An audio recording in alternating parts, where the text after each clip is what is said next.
getting your weekend off to a good start. Oh, we will. All right. Well, someone chose violence, so we definitely will. Well, I heard it through the grapevine that one Katt Williams had something to say. What did you have to say, Greg? Well, for those of you that don't know who Katt Williams is, just to get a little perspective, he is one of the funniest men alive. Okay.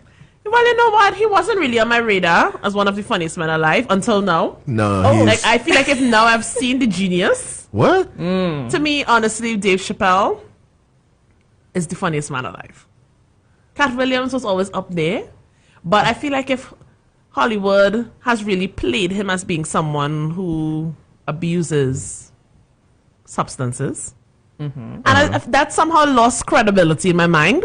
And I don't know why I always had this perception, so I'm very happy that he came and set the record straight. Okay, Katt Williams. I've always had that perception that he's somebody who's like reckless, No. and he has been arrested so many times. I'm like, yo, you're doing too much. No, Katt Williams is like from pre-Death Comedy Jam days. I'm not talking about the history of this thing. I'm talking about how funny I think somebody is. No, but his longevity in comedy, like if he's one of the guys that helped make Death Comedy Jam and BET Comedy Central and all those things back in the mid to late 90s. That Katt Williams was a fixture. And still on my radar, he was not there. That's the same. Danny, was Katt Williams before He this? was. No, he was. I don't know. He just wasn't He there. was. And I love a good comedy. Oh, I love a good comedy. Katt Williams got some of the best. Yeah, he does. Some of the best comedy. Stand-up. Oh. Maybe it's because he hasn't really been in the movie scene as much as other comedians. Well, he doesn't do a lot of. He doesn't do a lot of He movies. doesn't do a lot of movies. Well, we know why now. He does a lot of TV shows. No, he does a lot of TV shows. We know why now. And he has one of the best cartoon animated characters. As the Moondocks. Yeah, Yeah. A Pimp Called Slipback. Is that show still on? Yeah, Yeah. Is it? yeah, Boondocks still on. But like, Interesting. yeah, A Pimp Called Slipback. First time I saw that character, I almost died. Oh my goodness. Like, I mean, I think he probably has like 2 or 3 of my top all-time scenes from the Oh my Boondocks. god.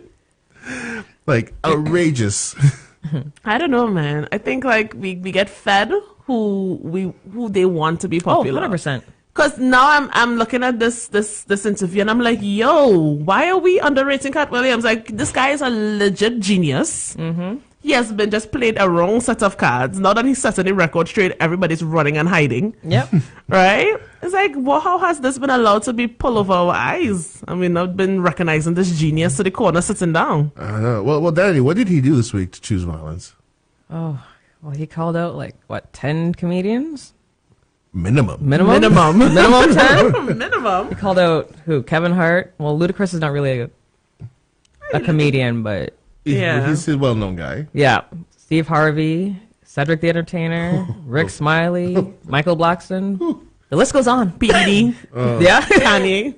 Tyler Perry, Diddy. Yeah. Tyler Perry. Yeah. It's like, I actually made notes and was trying to actually make a list of everyone I heard him talk about. So I had Kevin Hart, Yeah. Tiffany Haddish, Oh, Tiffany Haddish. Yeah. Gary Owen. Yeah. Well, he didn't really go in on Gary Owen. He No. kind of gave him his flowers. Yeah, he gave him his flowers. Yeah. Chris Tucker. oh, yeah. Oh, I missed that one. I Oh, need to. Oh no, he oh. gave Chris Tucker like 30 seconds. And Yeah, it was okay. he enough. went to town on Chris Tucker. That Okay. 30 seconds was enough. Like, See, like I said earlier, there were parts where I was just like, wait, come again? And I had to go back. So now I have to rewatch the whole thing. oh, he gave Chris Tucker half a bar, and it was enough to shut the Jeez. place down. Was it Joe Rogan? He mentioned. Faison got the business. Yeah. Jonathan Majors got the business. Yeah, Jonathan Major, yeah. Kanye West. Lord. Lord. He got a good chunk.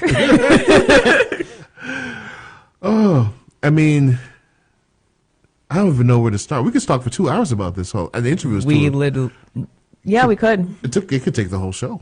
You know what, though? I appreciate that show that he went on. I've never seen an episode before then. Well, his interviews are amazing. Yeah, it's Yeah. like really creating a safe space for people to just come. And I love the fact that the interview was uncut. Yeah. Well, So even when he made an error, they went and they corrected it. They didn't cut it. Yeah. Well, here's the thing. Shannon Sharpe, who hosts Club Shay Shay, he himself set the world on fire in 2023. For those of you that don't know, Shannon Sharpe is a Hall of Fame National Football League tight end. Literally one of the greatest tight ends of all time. And usually when you retire from football, in sports, they kind of typecast you. Like, you're a football guy. You can only talk about football. We'll bring you on for the football season, and that's it. Yeah. Shannon Sharpe got the opportunity to be a co-host on Undisputed on FS1 and to show his range in sports and the intersection with culture and community and all that. Makes sense. Yeah. The problem is he outshone Skip Bayless. That's a no-no. That's a no-no. Skip Bayless is the man. You don't come As Katt on. Williams would say, the gatekeeper. Yeah. He's one of the gatekeepers in that industry. Yeah. And he brings you on his show to give you a chance to flout. You don't outshine the gatekeeper.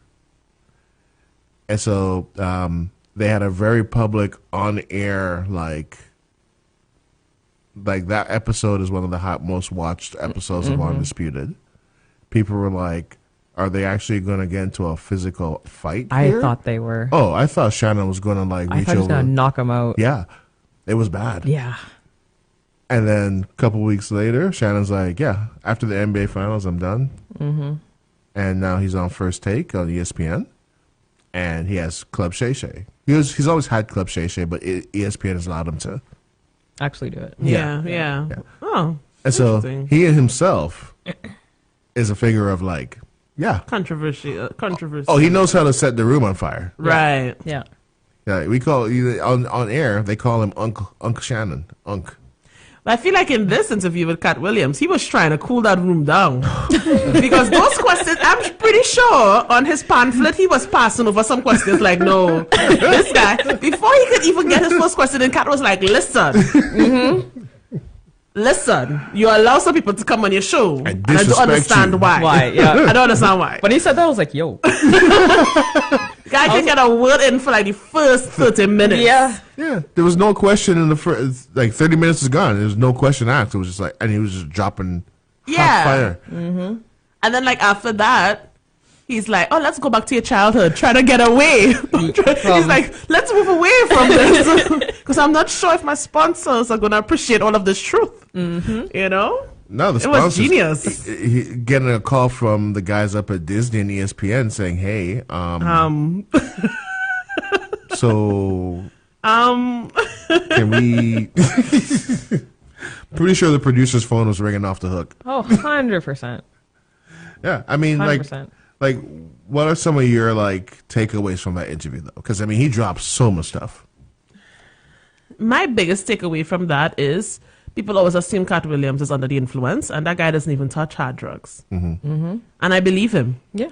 I believe him because never he's touched so it. honest about the things that he has done. He admitted to leading a semi-life of crime while he was homeless. He admitted to so many things, right? Being broke, living in a trailer park while he was shooting films, right? Yeah. And again, wrong perception completely. And I think that has really tainted my view personally. I can speak for myself of him over these past years. Just this wrong perception that I've had. Well, again, that's what he would say, the gatekeepers that were Yeah. doing that. Yeah, it's like really sad, and I think I need to like check myself on how well able to like really distinguish someone's personality from just these perceptions. Right. Because no one ever confirmed this, but I just always had this perception because of hearing him getting locked up so often, and you never really get any full story, but you just assume it's something to do with drugs or violence, you know. And Katt Williams doesn't do interviews. He doesn't. So there's no room for him to explain himself. So these Yeah. perceptions just run wild. Yeah. And they know that. Yeah, and he even said, I think in the beginning, he's like, he doesn't do interviews because he's not trying to sell nothing. He's not trying to promote a movie. Promote anything, yeah. Yeah. Like, and you know, if he does an interview, it's with somebody that he feels he legitimately would want to talk to in real life. Yeah. Yep. Which he very few people has his admiration. You know, and the fact that he likes Dave Chappelle makes me know Dave Chappelle is really a real G. I know Dave Chappelle is not on that list because I love Dave Chappelle too. You know who We both wasn't? love You Dave know Chappelle. who he did not mention? Who? Eddie Griffin. Ah, True. But were they maybe close just a like that? neutral. Well, I don't know if they were close, but he definitely wasn't close to a lot of the people he mentioned on this list. But Eddie Griffin is one of the. I mean, Eddie Griffin is like what do you say, funny and big time comedian. I guess they just probably didn't get to any questions. Oh my goodness. The one thing that got me was when he mentioned certain people wearing dresses. That was the thing that got me. I had to watch that 3 times because it was interesting the way he explained it. And when you think about it, it's like, oh, yeah, they only wear dresses in movies. Well, it's not that they only wear. I think what he was also trying to say is your path to success in Hollywood as a black comedic actor is you must take a role in which you put on a dress. And there are so many of these, and Black Twitter backed him up. Yeah. Yeah. I literally saw the photos from the internet where people were pulling up all the black comedic actors that did. Have worn dresses. Yeah, and I was like, wow, There's a lot of them. there's a lot. And where are they? What are they doing right now? Well, some of them went on to actual success, like like Eddie Murphy. Yep. You know, Tyler Perry. Yeah. Well, I mean, he's successful, but it's no. you know, Tyler Perry's a huge success. he's successful. You got to give him. I mean, he built his movie studio in Atlanta, and it's, From wearing a dress. yeah, pretty Tyler much. Perry is one of our, for the culture, success stories. Yeah, he's a success story. You like his movies or not like his movies or gatekeeping or whatever, but his success is undeniable. Why you trying to play down Tyler Perry? I'm not a big fan of him. It's not a big okay. Cause I'm not a big fan of him. Tyler Perry has never done any film that I thought was like, oh wow, this is Exactly. They're all the same. Yeah. They're all exactly the same. yeah. There's only Just so many different ways. people. Yeah, there's only so many ways you can do Medea. Yeah. Or something close to that. Yeah, and all the same. as Katt Williams said, he doesn't know how to play a convincing man. That floored me when he said that. No, but it's true because there was one movie, I can't even remember the name of the movie that he was in, and I think he was a lawyer, and I was like, Yeah, I know that movie. And it was just odd to see him in It that was. role because we've seen him in a in a dress for so long. Yeah, and I'm like, you can't do this. I don't believe you're a lawyer. No, You're Medea. you're Medea, so stay there. But that could just be because we've just gotten used to seeing. It's like whenever I see this guy who plays Harry Potter play anything else, I'm like, oh, look, Harry Potter True. is playing this Yeah. role. You know Yeah. what I mean? Yeah. People who play roles really well, you just like adapt that to that's who they are now, right? Well, that's when you know they're doing it too much. Yeah, Yeah. yeah. And Katt Williams made it very clear that's the only thing he can play. Listen, Katt Williams just went for war. He did, and I feel like he won because a lot of celebrities are either silent or trying to correct. No, that didn't happen. Let me know. I mean, there are people that were like, when you say there's an old time saying that a hit dog will holler. Man, were people hollering this A week? lot of them were. Yep. Hollering to anybody that would listen. Someone was saying, I'm on Instagram Live as well. Someone was saying Dr. Doolittle. Oh, Dr. Doolittle. Wow. Dr. Doolittle. Yeah. Well, I mean, they're not lying though. Are they wrong? They're not. I mean, it just blows my mind how right he was in so many things. I think it goes back to this whole dance for me, entertain me kind of historic way how people see black entertainers. Yep. Like dance to me and make me laugh. Yeah. And You know? and he was kind of saying that, you know, part of why he's been given these perceptions because he refuses To play along with play. that kind of, yeah. I could see that. Mm-hmm. Yeah, but man, did he ever go in on Kanye West? Whew. He did. And Jonathan Majors. And Jonathan Majors. I mean, he was like, And he also kind of, when he did Jonathan Majors, he also kind of did I don't know if it was to Shannon Sharpe too, because they both kind of looked the same. yeah, they do, So it's just they like, do, they do, Shannon Sharpe must feel a type of way at this They little do. moment right now. they do. And Shannon Sharpe's girlfriend is also white. Oh. No. Listen. The interracial marriages, let's fine. not be like if It's totally fine. It's fine. It's totally fine. But Katt Williams just exposed it as it's something wrong. No one is saying that. No, he's not saying it's wrong. not saying it's No, wrong, yeah. he didn't say it was wrong. No, but he exposed it that there's a trend. And he did mention that he stays away. He has nothing against white women, but he stays away from them because they could like ruin your life in like 2 seconds. Well, 2 weeks. Literally. No, he was very specific. He doesn't want to be running down the street like Jonathan Majors was running from his ex-girlfriend. But still, that part. He was very specific in his example. Oh my Yeah. gosh, this guy is hilarious. And then how he said all of them have like the same wife basically. They do. They do. That no one has ever interviewed, so you don't even know what these people's opinions are. No, but he's not. Again, Black Twitter stepped up It's true. and brought a whole album, It true, all looks true. the same. and they're literally all carbon copies. Yeah. Yeah. I've been saying that from time, and they're like, no, people are, no, that's not true. I'm like, I'm telling you, There's it's a prerequisite. Yeah. If you want to be big, you have to date or marry a white woman. yeah, This trophy wife. Trophy wife, yeah, yeah. the trophy wife, yeah. You know, this could just be again going back to historic belief that, you know, that is your pathway, right? Like you get a white woman. Because I mean, if you go back to days of slavery, that was the untouchable yeah. fruits, right? Yeah. Yeah, but I think in this case, it's almost like you said, Danny, the prerequisite to success. I don't know, guys. I think it's preference. No, I don't think so.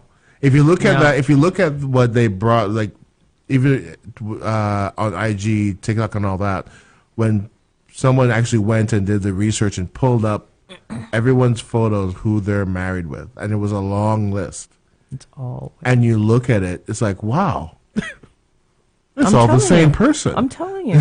Like there's a specific Man. profile. Listen, you have people like Snoop Dogg who marry black women. You have Yes, people, you have because they super went- successful people who have black wives. You do. There's a Very lot of few. these men have black women in their lives, black baby mamas, and as soon as they reach, they swap them out. No. Because it's like, I reach now, this is my dream life. If their dream life forbidden fruit is it? Yes, that is true. But what I'm saying is, it's weird when all of them fit a very specific profile. Yep.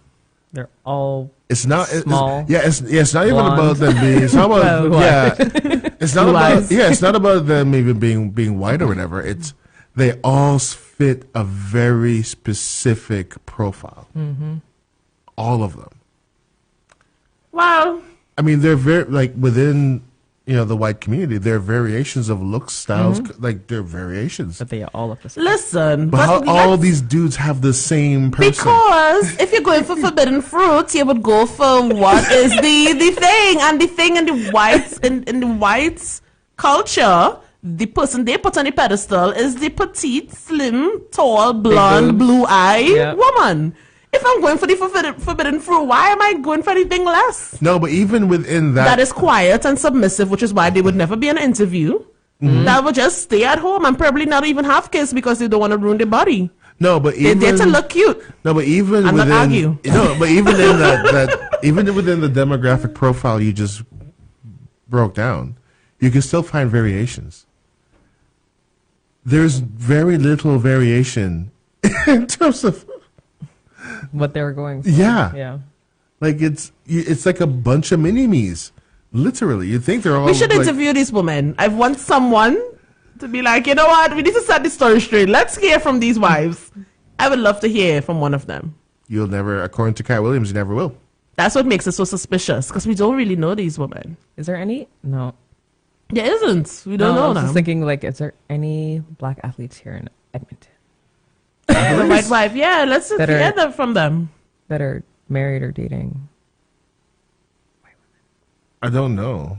I So, I'm mean, trying to think. the only athlete in Edmonton I know of, two of that. Well, I mean, Mookie was here the other day. Yeah. Mm-hmm. Gail is from Trinidad. There's Neville Wright. I don't know much about his personal life, but Neville, I think, goes to Bethel or something like that. Okay. I'm sure there's a host of other athletes. Maybe one day we can get Alfonso Davis. Sorry. What's I wrong didn't with mean to say. I didn't mean to. Daddy's facial expressions on this side gives away so much. I can't hide the way I feel. I'm sorry. That's the one thing about me. But I feel like Katt Williams was wrong for that. Because again, I'm trying to be careful with my perceptions. Yeah. I don't want to say that it's because it's a prerequisite. That's a far-fetched thing. It could be so many reasons why all of could them be. have the same looking wife. Could be. But You one know? one of the things that Katt Williams mentioned in his interview that I had to take a note that I didn't know this was an actual job description. He has a personal roller, Oh, yeah. and his personal roller must be a woman Yeah. because he doesn't want guy's saliva on his thing when he's Yeah. doing his thing. And I'm like, how do you get hired for that job? Like, what's the resume? Like, I was wondering that myself. Because I'm like, yo, if I can make some money just doing that, rolling? yeah. Why not? What did you think of when he said that he lived with multiple women, his staff? That I was just, And I was again, interested in. I don't know why they didn't dive deeper into that. And Yeah. I Because wish that they is did. interesting. Yeah. I mean, again, I don't want to be sexist or be like, it's impossible to live with women without having, Some kind of drama. right? Because this entourage thing, a lot of, sometimes the star celebrity has a lot of men around them Men, most yeah. times. Yeah. But it's be bodyguards. So I don't know who these men are. What do they do? Are they there to like look cute in the background? The One is bodyguards? hold to bag. One One's is to hold hold- the money. Yep. One is to make sure he doesn't step on anything. Yeah, these men all around One is to them. open the door and one is to give screw face to everybody. to everyone. Yeah. One's So to what be- Katt Williams is saying, I have my same entourage, but it's just women. I don't know. I needed more on that. I needed more on that. Like, We need a part 2 for Kat. so your chef is a woman. Yep. Probably he has a lot of adopted kids as well. Maybe he has a couple nannies in there. No pun intended. And I was gonna say something, but I was no like, pun intended. Right? Let that one go, Danny. Let that one go. So, but I wanted to hear more about that because I feel like if that's an interesting part of him, I've never thought about that. So yeah, his ruler is a woman, and these women just around him. just around. Yeah. I mean, who came up with that whole job? It's like, I need someone to be I'm speed. sure Snoop Dogg has a ruler. He does, but I'm pretty sure. Yeah. no, he does. He does. But Kat was saying he was the first one to actually have that Yeah. actual person I wouldn't. in his crew. That's an interesting job title. I would love to see that job title description breakdown. What's the interview for that like? Rule for me. Literally. Roll for me. Roll. It's like a timer. How many can you roll in 5 minutes? Yeah. It's gotta be perfect too. Good. Of course. If you want the job. Oh. Exactly. But all in all, the takeaways. What was your biggest takeaway, Greg? Did you get it? My biggest takeaway from that interview, the whole conversation around what is it like to be a successful black man in Hollywood. That I think Tough. that I think is kind of one of the underlying things, because I mean he touched on some things like, how he wanted to get as far as he got without giving it up and doing whatever else. And he was like, yeah, when P. Diddy comes to party, you gotta tell him no. Yeah. The fact that the P. Diddy thing came up at the time like this. Oh He can't even afford to defend himself He right can't. now. no, but he he's just been had to take that out. No, but he's been talking about P. Diddy for years. I know, but the climate that P. Diddy is in right now, it just kind of puts more eyes on Yeah. him. Yeah, and it makes everyone kind of look like, okay, so Katt, maybe he wasn't lying You're right. 10 years ago when he Exactly. said these things. But it's I think his underlying thing that I got was what do you do to become successful in that space, and how far are you willing to go? And that's as a male actor. It's just imagine for the woman. Well, he talked about that too. He got into Taraji. He did. He talked about Taraji, and he was just like, "That is a sad situation of us as people." Yep. Let's imagine for the woman. So anything a man is experiencing in terms of bias, just think about the woman in that space because Yeah. it will be magnified, right? Yeah, and he talked about that because he was like, "Imagine being the best in your subgenre, the absolute best. You can barely find 3 black female actresses that if you don't have Taraji that can do that role." Who else are you gonna get? Yeah, it's like if it's not Taraji, yeah, who else, right? There's probably like a circle of maybe 5 or 6 black women that they like to rotate through stuff sometimes. Yeah, But yeah. Taraji is like One of the top, of the course. top. And she- being so grossly underpaid. Yeah, Yeah, at least Katt Williams was making money. He was talking about those Netflix specials going up to, what is it, 7 figures? 8 figures? yeah, yeah. At least he's making this money. Yeah. He Right? is. But at the same time, he's also paying out of pocket for a lot of those specials. But what he said was that he prefers to pay out of pocket. Yeah. Because he doesn't, like, Yeah. why would you step back? Like, getting someone to invest in you also allows them the right to control what you're saying, right? Exactly. It's taking a step back. Yeah. Yeah. Quick shout out. Marvin Culture is on the Facebook morning, chat there. Marvin. Good morning, Marvin. From Calgary. The Calgary peoples. All right. Hopefully everyone in Calgary is up and about. Well, Keep that. If you have snow, keep it over there, please. Thank you. no, but yeah. Geez, I'm looking at the time. It's like 10 to the hour. Oh, did we talk about confidence for the entire hour, guys? We did. We said. Luckily, we have a second hour coming. up Okay, after great. this podcast. So second hour Katt Williams, is that what we're doing? But yeah, no, I mean, I Shannon Sharpe, he did a post kind of interview this week as well, just kind of giving his thoughts on the experience of interviewing Katt. Uh-huh. Oh, he did? Yeah, he did, and he was talking about how there were a lot of people that were criticizing him and going after him for not being journalistic in his approach.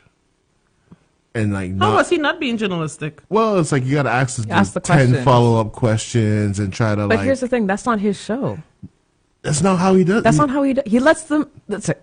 Like you said earlier, it's a comfortable space for them to actually speak their mind. Yeah. So And to be honest, I don't think he wanted to. We didn't need to hear any more. Katt Williams was giving us everything. enough and more. Yeah. Gold. Enough and more. There were very few times when I felt like he should have dug in a bit deeper. One of those was with the childhood because they clearly could see that he was holding back something. Yeah. Yeah. But that is personal. Like Katt Williams was looking like, I almost got the impression that he was abused as a child. I thought the same thing. Yeah. So like, Yeah. if you're seeing some resistance there, I won't push in as an interviewer, right? No, Shannon did the right thing in Yeah. terms of just letting it. Just let it Naturally ride. happen, yeah. Other than that, he was amazing because Katt Williams was taking it over. He was trying to rope it back. Yeah. He was. He was. You know? Can you imagine being the person that has to follow Katt Williams next week? Oh shoot! I wonder who that's going to be I don't know. because I will watch. Be like, I gotta follow. That? What? it's kind of like being in the comedy special, and they were joking about how do you follow Bernie Mac? Yeah. You can't. You can't. You can't. There's no following Bernie Mac. Thank you. Good night. Bernie Mac closes the show for a reason. Yeah, exactly. And even getting into that with Steve Harvey, it's like, well, the truth of the matter is that I didn't realize Kings of Comedy was actually Steve Harvey's tour. It was, yeah. It was. Yeah, it was. It was originally his tour. But Bernie Mac was so good. Poor Steve Harvey. Poor Steve Harvey. You know what? I love Steve Harvey. I will never look at Mr. Potato Head the same again. Oh, my God. I never quite. Something about Steve Harvey never. And then this whole switch that he has done over the past couple years to being this huge motivational speaker, that didn't quite wasn't on brand quite for me. It didn't sink in. And now I see why. Like it just wasn't selling. It wasn't selling. It wasn't giving what it was supposed to give. This whole motivational, you gotta do thing. Steve? I think for me, he always used to do it during the commercial breaks of Family Feud. Yeah. So that's when I saw it. And I was like, oh, okay. And now that he's actually doing it, I was like, man. Can you go back to Family Feud and just stay there? Just keep it there. Yeah. There. Well, I mean, Katt. I mean, even his high top fade. I used to thought that was his real hair. I think everyone did. I think everyone did. I didn't realize that was a wig. A man wig. Listen, and there's nothing against man wigs. I feel like if Katt Williams made us all laugh at things that are politically incorrect, right? Nothing is wrong. Nothing is wrong. The views of three of us do not reflect the views of black people and man wigs. Okay, guys? Right? Nothing is wrong with a man wig, but you know, he was passing it off really well. Like it's part of his character. Yeah. He had a good hairline. I was like, who's his barber? Like he has some good genetics. Barber's skills is tight. Like, No, that hairline was standing its ground. That hairline was. It was doing its thing. that lineup, It was doing its thing. Only did I realize that. it's a whole wig. I was like, what? But why you had to mention that, Katt Williams? That's a great question. Katt Williams, why we had to go there? Why? well, Katt also showed that he can be as petty as the next person. I mean, That's exactly what I'm saying. when he's like, I put in my contract that if this guy's going to be in the movie, He has to wear a dress. I was like, yo, this is in your contract. Like, what is going on? I wanted him to dig deeper on that. Like, why? Like, I've heard of petty, but That was man, petty. that's a whole nother. He's super competitive. No, And the fact that person actually wore a dress. that's petty. He's super competitive. No, that's different. Well, it's 5 minutes into the hour. There's going to be news at 8. Man, that took that hour went fast with Katt Williams, and we haven't even gotten into everything with Katt Williams. But we're gonna take you into a song into the 8 o'clock hour with Kiss Daniel, Boogalolo. Like to get that one going to get your morning up and running, get you waking up, doing your thing. We will see you right after the 8 o'clock hour with news, and we'll talk to you then.